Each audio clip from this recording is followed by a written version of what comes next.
Welcome into a brand new episode of the Whole Story Podcast with a special guest for episode 17 this morning. Again, John Boog Sciambi joining the podcast this morning. Boog, how are you doing? I know this is unprecedented times, uncharted waters. I know you got your cup of coffee. I got mine right here. Yeah, So again, how are you holding up? I'm okay. I'm in New York City, so I'm kind of right in the middle of it. It's look, from a sports perspective, I never thought we'd be in this place where, with different strikes, we've seen certain sports stop, but not all the sports stop. So that part's weird. And then, broader picture and the more important stuff is health, et cetera. And just, I live right in Manhattan, right in the city, and the lack of vehicular traffic, the lack of, you know, pedestrian traffic. It's just different, and there's, I think I feel a little bit of anxiety, some fear. I'm not naturally an anxious person, but it's a little.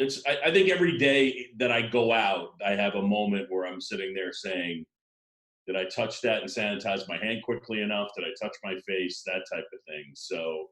Um, it's just it's day by day, man. That's really all you can do. Mhm. But this is a podcast where hopefully it's a breakaway from what is happening in our lives and in the Yeah. world. And it's funny, I was actually reading a book, and if my dad is watching this, he's probably thinking, Alex, read. But actually, I was reading this book. Right. I was there, Yeah. and I got to page 244, Right. and I was like, look who is on that page. And I was like, Right. he's on the show next week, so I'll have to bring this up. Yep. And there's a couple moments in there I thought that you would enjoy, Yeah. perhaps reliving. Again, this is where you can flip on ESPN or any other program that you can think back to. I know you did an Instagram live a couple of nights ago, reliving with Chipper Jones, Yeah. and you know, there's a couple moments in here that, especially that perhaps you wouldn't believe how many people were there, but 2004, obviously, when you Yeah. think American League Championship Series, Game 3 and 5, New York Yankees, Boston Red Sox at Fenway Park. Yeah. What was that like? It's funny because I mean, I that was my last, and I didn't have a side, but that was my last like real, super fan experience where I was there with friends. I was a broadcaster with the Marlins at the time. Um, the Marlins had won the World Series the year before, and I went to games 3, 4, 5 with friends, and we were at different places for the 3 games. So they get blasted in game 3, and now the Red Sox are down 3-zip, Mm-hmm. and we actually left game 3 early. So I think the final was 19-8, something along those lines. But it was one of those where we left and we kept stopping along the way, and the score kept getting worse. And then um, and then eventually they had, I don't know where they, and my memory's bad, the rain out, whether it was after 4 or after 3 or after 4. But I can remember I was sitting in the corner for the Robert Steele and then Ortiz hitting the homer. And then game 5, I have a friend who helped get me up on the Green Monster so we were all up on the Monster when Ortiz hit the homer off the Volvo sign. And I had a guy just run at me and just jump into my arms. I have no idea who. And then eventually Ortiz with the single to center, and Damon scored, and I believe it was Damon that scored. But it was so emotional to just take in. I grew up a Phillies fan, so I was just watching, and to be there and be in the middle of it, it was pretty amazing, and it was random, because it was a couple of friends said, "Hey, see if you can get tickets to the Red Sox postseason, and then you get a chance as a fan, just by happenstance, to go and watch them, complete the biggest comeback in baseball, maybe sports history, as a series is concerned. And yeah, it's amazing. So that was pretty cool. And to be there with my friends and just see that city go nuts. I guess a follow-up question to that for someone, you talk about one of being a fan at the Yeah. park. How can you, and if you can, still find that? Obviously, you can still be a fan of the game. That's why we're doing this. That's why people work in sports. And I always say, if you don't truly have a passion for doing this, you won't last very long doing it. You'll simply find something else that you have a passion for, or that you get paid for, basically. At what point in time, as you just continue doing this and you spend more time around it, can you still have those moments to where you can almost break away and not think, ooh, I don't like how that broadcaster said that, or I would have said it differently there, or something, a different aspect to which I was working that game. Can you still go attend a ballpark and still feel like a fan like you did back in 2004? Yeah, for sure. But that was, like I wasn't, to me, when I think of fan, I immediately think of rooting. And so look, I grew up a Phillies fan. I think that unless I go work for a team again, I think what you lose is the real ability to vicariously live through a team. So that emotional roller coaster of they're going to win, it's going to feel great. They're going to lose, it's going to crush my soul. That part for me gets kind of pushed aside. But I'm still able in a different way to connect when it's exciting. I think I focus. I mean, when a team loses a heartbreaker, I can feel it, and when a team wins, it just sort of depends on which way you gravitate towards. As far as there are times where I'll sit and watch and say, I wish I was broadcasting that game. But I'm still able to go and just enjoy it for sure. There's no doubt. I mean, look, I'll tell you this right now. I still, we get asked all the time about altering baseball, and I think baseball's got to keep looking at it. But as far as the sport, I still love the sport. I mean, as much as I did when I was 7. I love it. I love doing it, and I love it. It makes me so happy, and it's so damn interesting. It's changed in terms of what it's given me, When I was 6, my grandparents went on a cruise, and they explained to me what a cruise was, and I just sat there and listened to them. And then at the end of it, my only question was, how do you get the box scores? And my grandfather said, you don't. And I said, I'm never going on a cruise again. Or I'm never going on a cruise.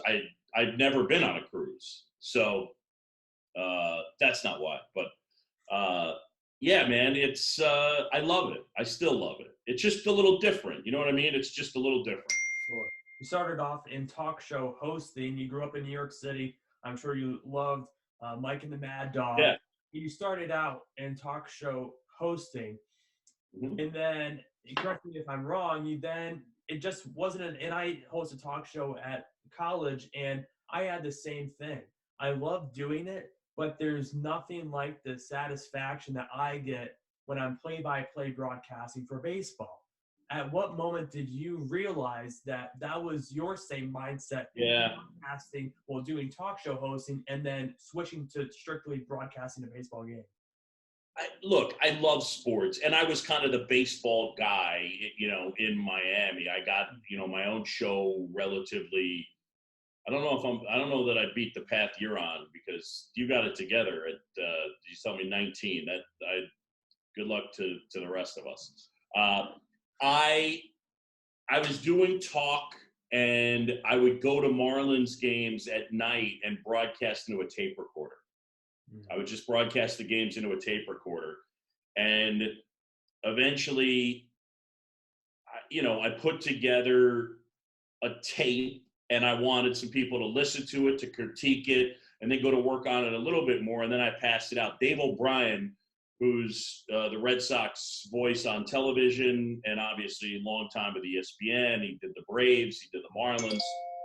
But I went to him, and he he listened to the tape, and when it was, he's got a great sense of humor, and he's had a big impact on my career. But I remember he held the tape in his hand and he said, I thought this was really going to stink, and it didn't. And that was his compliment. So I ended up from there getting a job. Interestingly enough, it's a college friend.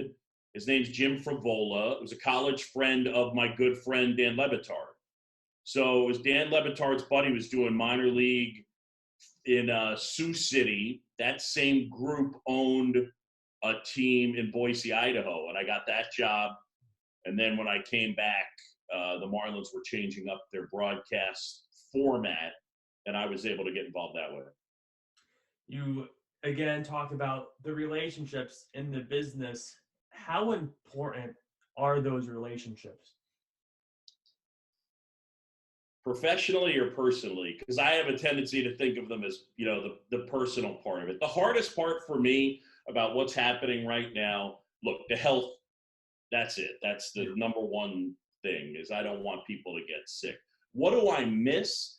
I tell you what, look, I miss calling games and I miss sports. But what I really miss is going to the ballpark on Saturday and seeing the players, the coaches, the managers, the other broadcasters, Chris Singleton, Justin Ware, our producer.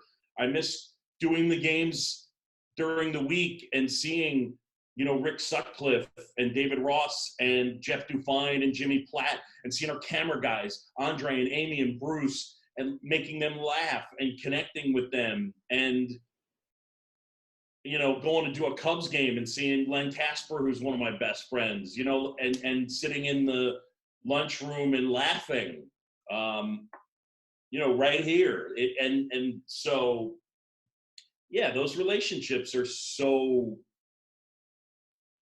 they're so crucial. It's my lifeblood. And look, for sure, as you go on, however you intended the question, it's the same. It's also, there's a professional component that you establish relationships and people get a sense of who you are and what you're like as a broadcaster. And that certainly factors in to climbing, et cetera. But then there's also just, your world of people that you love and connect with, and you're just around each other so much. You bring up a great point, and a lot of people in the industry, especially if you're in college or in high school and you're trying to become a broadcaster or a talk show host, sometimes you question that.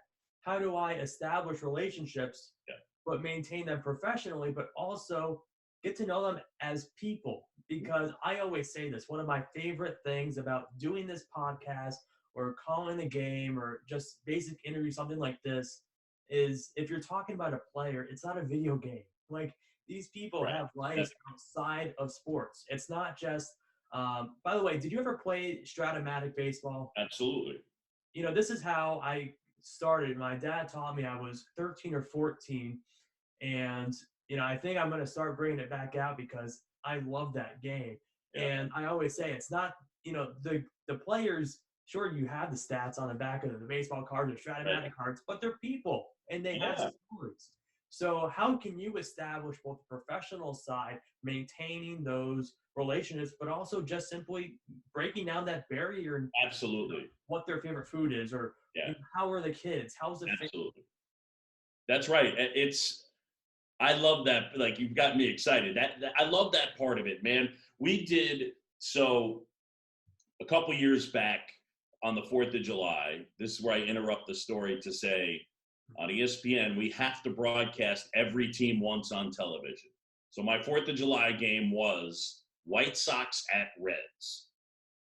Not good teams. And so we interviewed Joey Votto, and it was a 10-minute interview, and we basically sliced it down and into 3-3-minute segments. But you talk about stats, and Joey Votto's so cerebral, and you're trying to – you want to humanize these guys. What you're talking about is make them three-dimensional. And so I said, he was so great.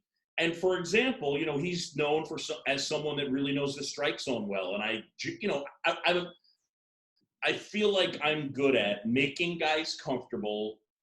So I'm trying to learn something that we don't know. I'm trying to humanize them and let me in there a little bit. And so in thinking about the back of the Stratomatic card, or just the back of the baseball card or the baseball reference page, and then the combo of humanizing it, my question to Joey Votto was, what does the strike zone look like to Joey Votto? Is it like a beautiful mind and you're seeing like equations everywhere, or what? And he giggled and he's like, no, it's nothing that dramatic. And then he said, it's hard to explain, but when it's a ball, and then he closed his eyes and he just goes, it just feels so far away. And he just gave it to you right there. You know what I mean? And so Joey Votto right there told you what the strike zone is like in his experience, that it really is so precise to him that the pitch that's that far away, that he sees it and he just said, it just feels so far away.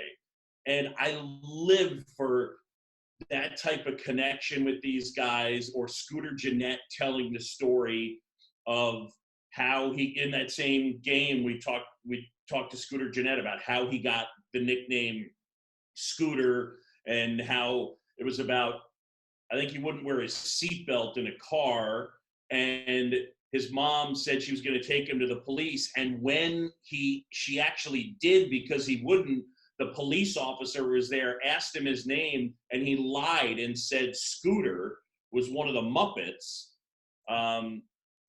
Just stuff and he told me the story, and just on and on, man. It's that type of stuff. The Chipper Jones story got a lot of coverage, but it's funny. I love that story, man.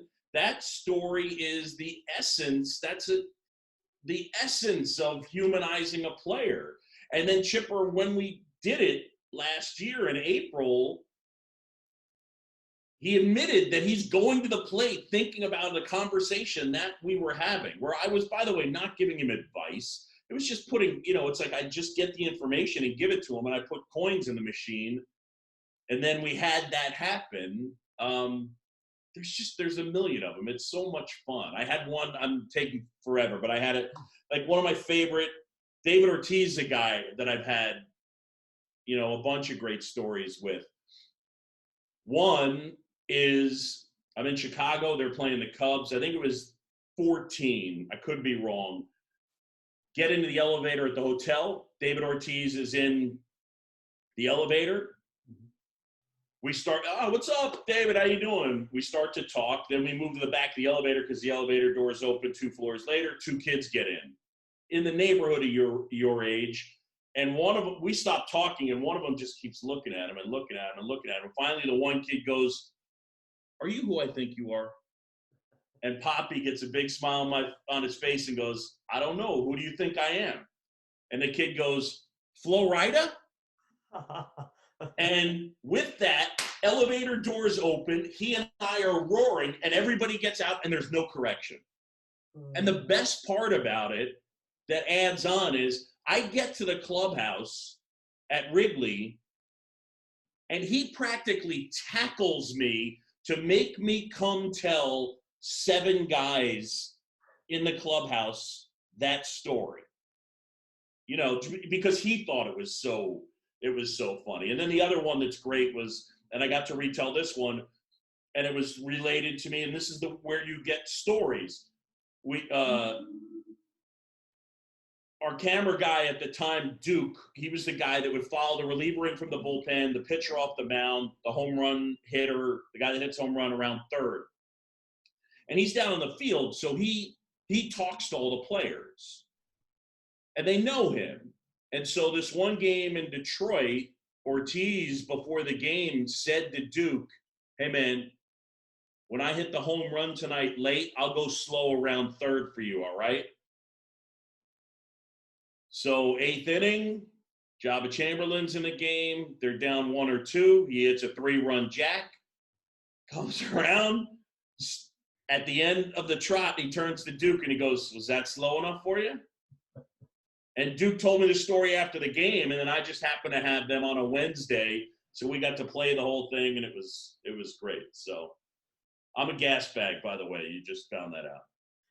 You know, this is, again, what I love, and it's what you love too. It's the stories because, again, now I'll bring in this aspect to the broadcast. So you need the stories, you need the stats, but you also have to have a basic knowledge of the game. Right. And I feel like I don't like to boost egos or anything like that, but I feel like you do this almost with perfection. And just listening to the Instagram live between you and Chipper last week, talking about the strategy that goes into hitting. It's really more than just holding a baseball bat and swinging. You know, and to a non-baseball fan, that's what it is. It's, it must be easy to hit a baseball. And it's the most difficult thing. Where did this kind of strategy come from, and how can you establish, it's almost like a mutual respect, because I feel like the players would respect you more if you know more about the strategy of the game that they spent their whole life trying to perfect themselves. It's an interesting one. I try my best. I don't like to claim that I'm able to live in the space, because it's not simple. But like, there still is an either you played or you didn't. And I didn't play, you know, like I played in high school and I was a really good high school player. And then I tried to play at college at William and Mary. And then I got cut at Boston College. I wasn't good enough. Okay. So at that point, you still have a bit of an understanding. And then, you know, I had somebody give me a Bill James abstract years ago, guy I grew up with in New York City on Roosevelt Island. But Rob Nyer really helped get me into Bill James. So I started to get into that part of it. But all the while, before I even became a broadcaster, you know, Dave Dombrowski was the GM of the Marlins. Frank Wren was there, and all their scouts. And I really got connected to the baseball people. And then the first year that I traveled, Larry Rothschild was the pitching coach. And they could tell how much I loved it. And I would just sit there with Larry. He'd let me sit there on the plane, and he'd do it old school. He'd just sit there with his card and put the VCR in the little mini VCR player, and I'd just ask him questions. And so, you know, I mean, so like I'm an analytics guy. There's no, like, I love it. And the baseball people have taught me so much. There's so many things that they can see that I can't see. And I've learned so much. And Chipper, look, for as fun as that story is, when I tell you that Chipper is as interesting to talk to about hitting and thought, I mean, it's genius level stuff. And so you're just trying to blend the two. It's like you can see how excited I get. I'm like a 2-year-old. It's interesting to me. And in both places, the analytics part of it's interesting. You know, it's Sarah Langs from MLB, who used to work at ESPN, you know, does a lot of research. So, you know, I'll just throw research stuff at her. So this is, you know, when I'm bored, I'll say, can you tell me what fastball, curveball, slider, and other percentages are on 00, 01, 10 since pitch tracking has been taken? So like, I just sit there and just look at that. So you have that knowledge base. That's analytics, by the way. Let's be clear. Analytics is not just WOBA and runs created plus. It's objective baseball knowledge. So when you take some of that stuff and then you present it to the baseball people, that's where you can get some really good stuff, and you learn things, and they're always going to be able to present things that I hadn't thought of. So I try my best to live in that space and present both. I mean, David Ross used to bust my chops. He's so great. I was a catcher, right? And again, like, I didn't play in the big leagues. I didn't come close to playing. These guys are so good. but I like thinking about catching. So like there are times when the catcher would make a nice block and I would say, "Ooh, nice block." And some of the times I do it and Rossi be next to me and he'd giggle because, I mean, you're right. They show me more respect than I deserve. And also he'd tease me and be like, "Let me hand out the catching compliments, okay?" Stuff like that. And I love them for it. I do. Because those guys have all made me smarter. All of them. Rick Sutcliffe, David Ross, Eduardo Perez, they just chipper. That's how you learn, man. That's how you learn. I guess that kind of goes into a good point, talking about broadcasters or players that, well, I guess in David Ross's case now, manager. Right. Who would be someone that you haven't worked with on the broadcasting side that you would love to work with?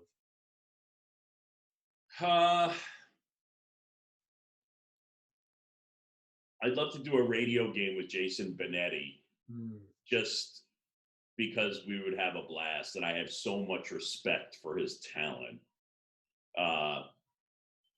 And because I don't know that everybody realizes, I think as we move it up, but for the longest time, a standard radio format was 2 play-by-play guys. It wasn't broadcaster or play-by-play and analyst. It was 2 play-by-play guys, and they would alternate.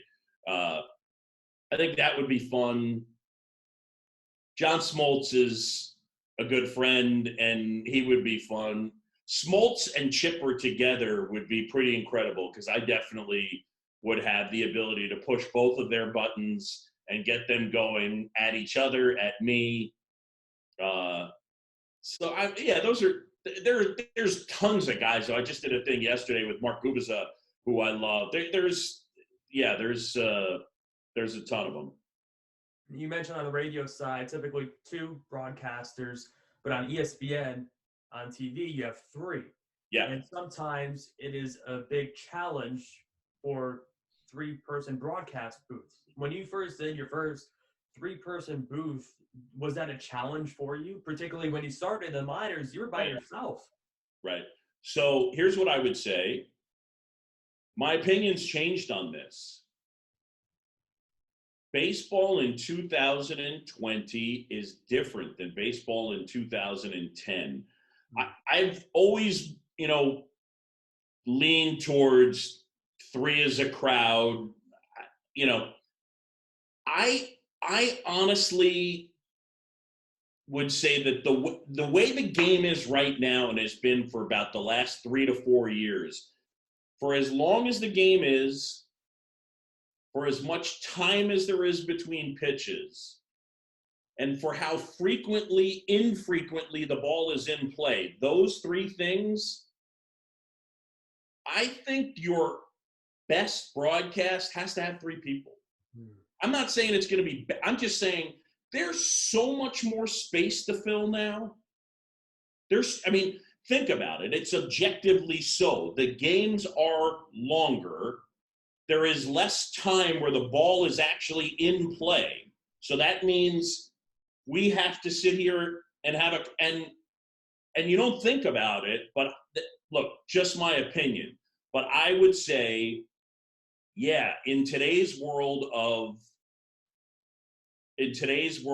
baseball, when you're playing 3-hour and 25-minute games, and you can start a game and the ball is not in play for the first 20 minutes, I'm saying the perfect version of it, probably needs to have 3 people. So, and don't misunderstand me. I'm not saying it like that any 2-person broadcast is bad, but I would say that realistically, with the amount of time that there is, and it's changed. I've changed my opinion on it just because of what's being presented right now, and I reserve the right to change my opinion again. Do you think it could be successful on radio with 3 people? No, that's a no. Is my opinion, and I know it's no. There's Chris and I miss working with Chris. He's we talk a lot, but it's No, that there's, because there's, it's different. Again, when there's a ground ball to short, and not that it's advised, but if we're in the middle of a conversation, somebody hits a ground ball right at the shortstop, the guys that are good know it'll be right at the shortstop, and they'll keep talking, and the play is over. And like, I don't have to document the play. If it goes through his legs, then he'll stop talking, and then I'll start talking about what's taking place on the field. On the radio, I have to document everything. Mm-hmm. That's imperative. So on radio, no, I don't believe that. But on TV, I do think that, and it's not. I think it's to be considered. That's my opinion. What do you like better? Do you have a favorite? I don't, because and people ask me that and they think I'm copping out, and I'm not, because they access totally different things for me, how I approach it. My number one thing, look, I'm prepping the exact same way, but I want to tell the stories. I want to engage singing on the radio, but my number one thing is painting the picture, documenting for the people that can't see the game what is happening. And then everything else that I can get in reasonably. But you're trying to describe the game. I was saying to someone the other day, when Mike Trout gets in the box on the radio, I'll say stocky right-handed hitter at the plate, digs in. Everybody knows he's a right-handed hitter. I'm trying to activate in your mind's eye, okay, yeah, all right, I see him. And when there's a great play and you nail it, it's just, when there's a great play, when, Bregman rips one into the corner, Gardner goes and chases after it. One run is in. Here's another one. Gardner relay to Gregorius. Gregorius throw to the plate. Sanchez tag out. Like, you give them everything, and it just, like, that's awesome, man. Whereas I can do the Chipper Jones story with video. I can tell it on radio, but on TV, we actually show it. And there's so many more ways I can impact content. I can really get into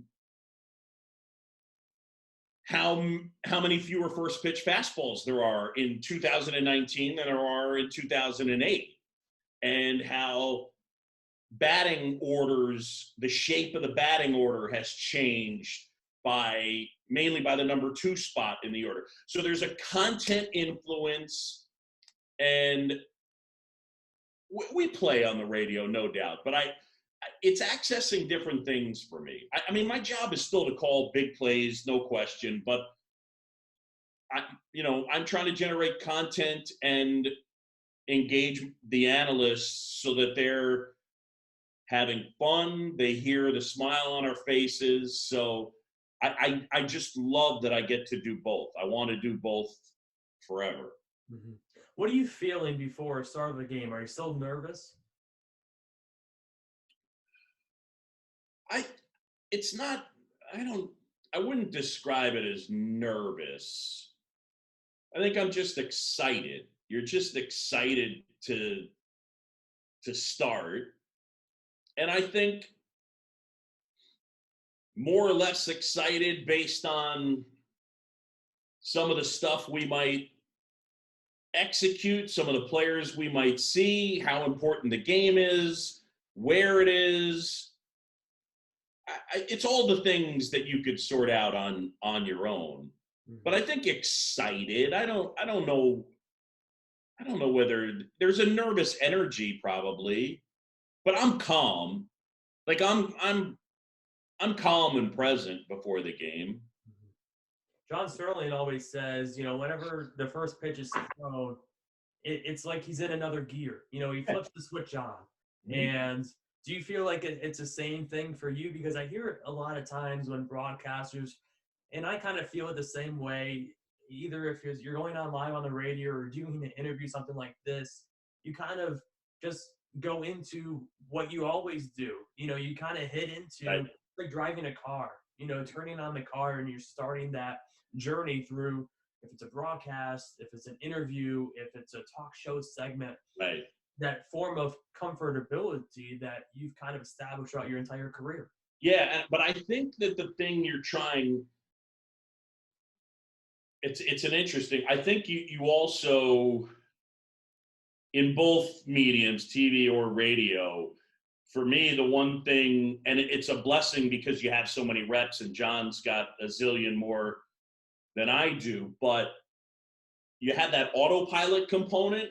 But for me, I'm also making sure that I'm not staying in that space, because you want to like really be present and listen to what Singy's saying or Sut's saying. Not as much what Sut's saying, but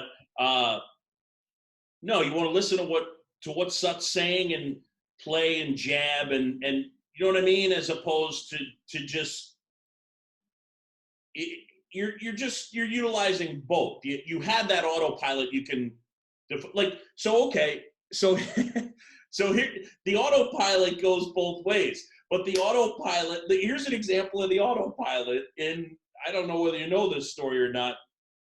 What year was this? 2 or 3 years ago. And I'm doing a Dodger Angel game Sunday night. You know what? I can't even tell you whether it was Sunday night or Saturday afternoon now, but it was one of those two. A weekend Dodgers, game. what's that? A weekend game. A weekend game. Thank you. See, you're already better than me. Dodgers at Angels. It was the Sunday night game because the Diamondbacks are playing a late inning game. Our game, nothing's really happening. It's early. And Mike Ferrin texts me, my buddy who's, you know him on, MLB radio, and he's a Diamondbacks broadcaster, as knowledgeable as it gets, fun. I love him. He texts me, Jeff Mathis is pitching in the 18th. And I look at the board and I see that the score is 2-2. And I'm like, why the bleep is Jeff Mathis? Position players only pitch when the game's out of hand. Right. So I always have my computer up, but I end up, he sends me that, and I end up putting that game on my phone. And at a certain point, the autopilot kicks in, and I'm doing this game out here, talking to Singy, and I call a pitch off the phone, off that game, and they both turn and look at me because nothing's happening out there. And then I have to say, folks, I'm sorry. That was in a game that I'm watching on my phone where Jeff Mathis is pitching in the 18th or whatever it was, the 16th. I doubted that Dwayne Kuiper said he did it as well, where he's watching, I think it was Adam Conley's throwing a no-hitter, and the Giants are playing the Mets. This is a few years back, and so Kruk and Kuiper doing the game on TV, and the Giants are getting boat raced by the Mets. And what ends up, this happens all the time, where the pitches start to get synced up. The game you're doing and the game you're watching, and the game you're doing and the game you're watching. And he's watching the no-hitter, and it syncs up with that, only he's watching, and Conley strikes somebody out, and he goes, got him! Strike 2. So like that, that's so kite. I don't know that he's admitted that one, but I've outed him on that. So I'm not the only one that's called a game off my phone that I wasn't actually doing while I was doing another game. So, but that's the autopilot. You know what I'm saying? Sure. We Yeah. just have the autopilot. It's a little bit like, it really is like Pavlovian, where at a certain point, if you were to keep doing center field camera pitches and guys swinging, at a certain point, I will just start calling it. Yes, I will. It's true.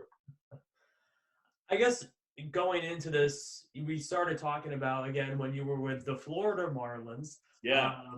To be exact, working for one team, feeling the emotion of the wins, losses, victories, Yeah. and then going basically like parachuting in to these one-night games here and there, calling an Indians-Red Sox game throughout the week, having to do it obviously more broad stream because you're playing to the Indian fans, you're playing to the Red Sox fans, but you're also playing to the Phillies, Yankees, Royals, Yeah. whoever is tuning in for that game. Yeah. Do you miss the component of the living every day, spending the time with the players, the coaches, the trainers, the broadcasters that you're working with one team? Do you miss that component then, the almost the week by week basis? It's funny. That was what I was most scared of when I left. Yes, I miss it some. But I also would say that what I really like is if you make me do Pirates Twins tomorrow, I'm in, man. But Pirates Twins 4 straight days isn't like the fourth day. It's hard to be. It's where it starts. I don't care what anybody said. Like I say this to the like you can't if I do the fourth game of a 4-game set as national guy and they're like you can't be as good, man. There's just an element of it where you get a little numb, where you reuse your stuff and I would do it again in a second, but I like that it keeps it fresh for me is what I like. So yes, I miss those connections. I'm still connected to so many of those guys, and I probably nationally, I still approach it that way a bit. You know what I mean? Where you're going in the day before and seeing the people that you know, and trying to meet new people and that type of thing. So there's still some of that. Having worked for a team, you still feel it with the people that you know on the teams. Mm-hmm. My favorite part of the podcast is a fast 5 quick round. It's 5 quick questions, and you have however long to take to answer them. Are you ready? Yeah, but I want to interrupt and just say one other thing. Sure. That, and it's important to me, that is, if you're a young broadcaster and you want me to listen to your stuff or what, like, I'll listen to your stuff. That's always been, that's how I ended up getting better, is John Miller listened to my tape and Dave O'Brien listened to my tape and guys like that. So if the people that watch, if you want me, I may not be the most timely, although I do have a little bit of time right now. That's important to me, the paying it forward thing, to do that for, you're going to be taking my job, like that's the reality of it. So but trying to get, the next group good and ready. Mm-hmm. There you go. I'm ready. I guess that kind of goes into my first Fast 5. If you could be quarantined with one broadcaster, who would you choose? If I could be quarantined? Yes. You know what? I'm going to say Len Casper because we go back till forever, and we actually jokingly, he said he sent me a text the other day that just said Arizona ? He's like, I get the top bunk if we're quarantined together. I was like, you got it. So he's one of my dearest friends in the world. So that's who I got. There's tons to choose from, but he'd be my guy. Go-to snack. Yeah, man, that I am going to make, it is so unsexy. So I've lost a lot of weight. So that's been a big, probably lost 95 pounds. And it's been over a year since I've had a piece of bread, chips, pizza, any of that stuff. And probably like 6 months since any, basically unnatural sugar. So it's nothing fun. It might be an RX bar, or really more, it's usually a piece of fruit, but for the most part, it's not a lot of snacking. Go-to sports movie.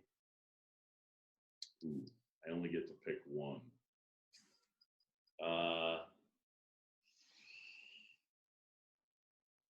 Man, are we talking Yeah, it's whatever I want it to be, isn't it? It's a tough one. Yeah, it's hard. Maybe give like top 3. Yeah, I mean, I like Field of Dreams. Dad, you want to have a catch? You know, my dad is my baseball influence, but worth saying my mom's side, big baseball fans as well. Dad's side, all Phillies fans. Mom's side, all Yankee fans. But my mom's family, all big baseball fans. But I don't know. I connect on that. It's not one that I'm gonna watch start to finish. Bull Durham and Major League right there. Those would be and it's funny because I watched the Natural the other day, so I like the little.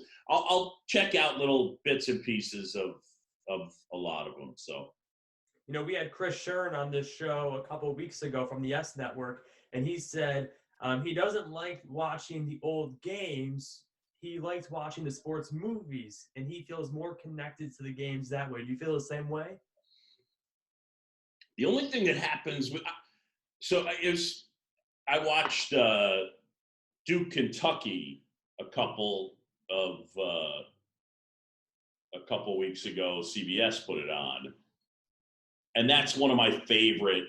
I watched that game, and it was just so exciting. Mm-hmm. And it's still exciting in the rewatch. The thing I don't like, and it's the way my mind works, and you know, I'll start arguments, but it's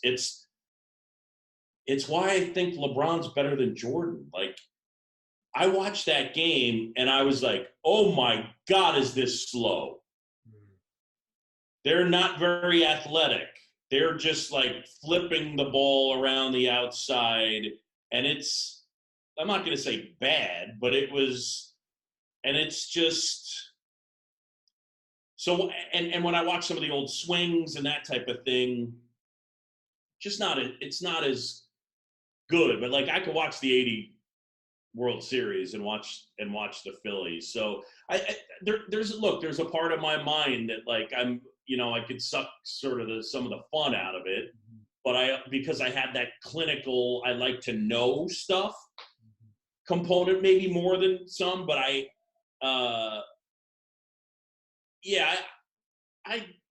they both equal. I still like watching, old sports matchups and the movies. So it's probably both. I don't think it's one over the other. Dream vacation spot once everything clears up.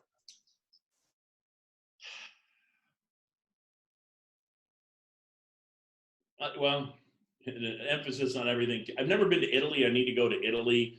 So there's that. But I want to go that there's a couple that's stranded. They're the only people in like Bali or something. Did you see that in the New York Times? No. There's just one couple. They're on their honeymoon. They're from South Africa. And they're on one of those, like, it's the group of hotel rooms that are just huts out in the water. Like the American Express print commercial. Yeah. So they're still stuck somewhere in like, Micronesia or some. Oh, I think I did see this. They couldn't get out, and then someone said, "Well, you could leave for $100,000." So they're the only. I think they're still there. So one of those two. But I need to go to Italy. Mm-hmm. I don't know what I'm going to do about the not eating pasta thing in Italy, but we'll jump off that bridge when we get. Maybe just for 1 week, like a cheap. Oof. I don't know if I can. I don't know if I can do it. We'll see. We'll figure it out. Yeah. If you favorite baseball stadium.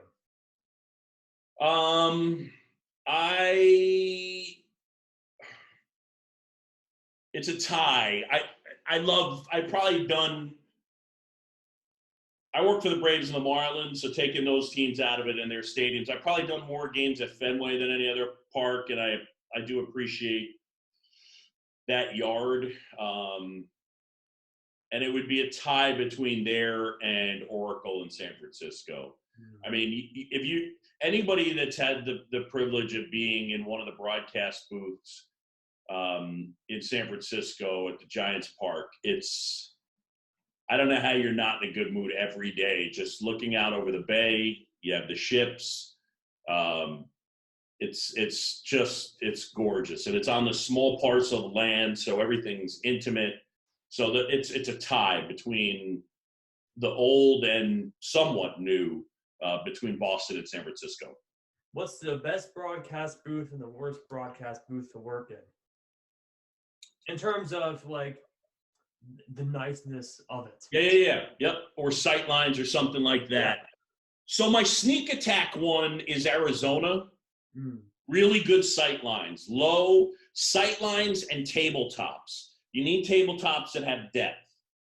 So like Anaheim, they have the high chairs, which I don't like. San Francisco has the high chairs. That's the one thing I don't like. But San Francisco's got big tabletop that's got depth to it, so we love that. But Anaheim doesn't have that, and it's got the high chairs, and it's outside. So that pisses me off. But by far, it's Washington, because you're way too high. You're just too high, and it's so high that it makes your job harder. That you have to concentrate on stuff.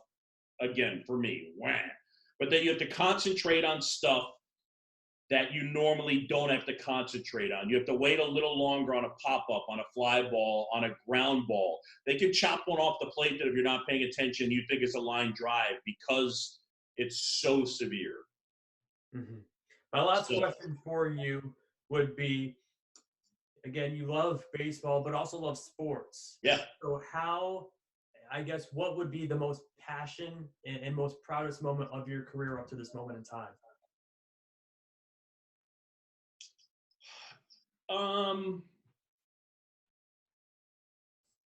I think the first thing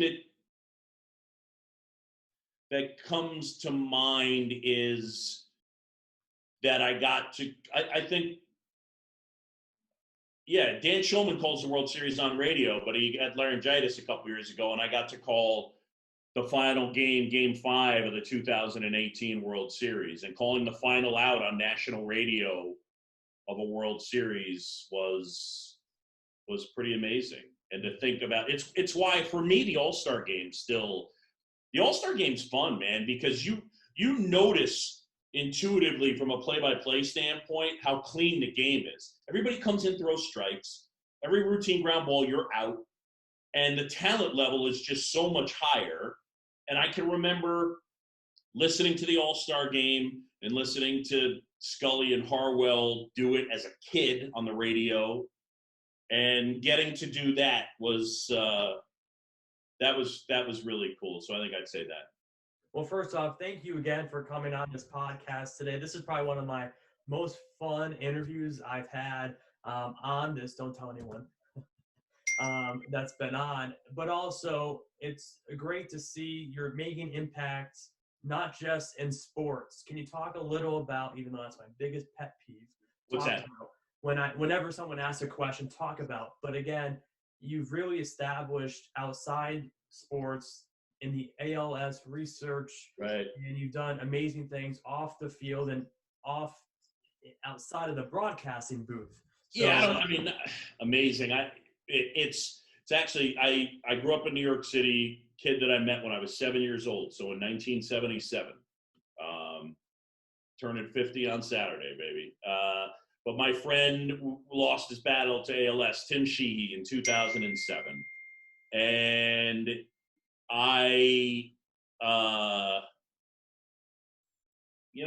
we started this foundation in his honor. He helped us. It's actually not for research. It's for people living with the disease. It's for people. So much is not covered in the ALS world by healthcare. So it's people that need to have, healthcare, buy food, purchase X, Y, and Z technology, that type of thing. So that's what we try to do. It's called Project Main Street. Where I grew up on Roosevelt Island, Main Street is the one street. So that's what it's called. That's my hat. The Tim Sheehy Classic. And yeah, we had to postpone our event. It was supposed to be end of May. I'm not sure what we're doing yet. And you just try and help. That's all. You're trying to make, our thing is that all the money we raise goes to someone living with the disease. You try and alleviate a tiny, tiny, tiny morsel of their pain and just make it a little bit better for them. That's really what we're trying to do. And my bigger thing, I will tell you, is I would love to see Major League Baseball have an ALS day. I would love, they call ALS Lou Gehrig's disease. It's baseball's disease, in my opinion. So I would love to see, I know we have the blue for Father's Day and the pink for Mother's Day and supporting cancer research. I'd love for there to be a Lou Gehrig's Day and just raise awareness a little bit more for this. It's incredible because we haven't, in that regard, I'm fine with it being for research, whatever, but just more awareness so that, we can end the disease because, you think, look, not comparing diseases, but ALS is fatal 100% of the time. 100% of the time. It's it's hard to say that about many other diseases. So, so it's something I'm passionate about, and you try and help how you can. Mm-hmm. Well, once again, thank you for taking the time to come on this podcast today. Where can everyone follow you on social media and throughout when the baseball season starts? Yeah. I am at Boog Sciambi on Twitter. It's SCIAMBI, BOOGSCIAMBI. And then my new Instagram is at Boog ESPN. So there you go. Those are the two places, Twitter and Instagram. Perfect. Thanks again for coming on today. I greatly appreciate it. Alex, my pleasure. Did a great job. Thanks, pal.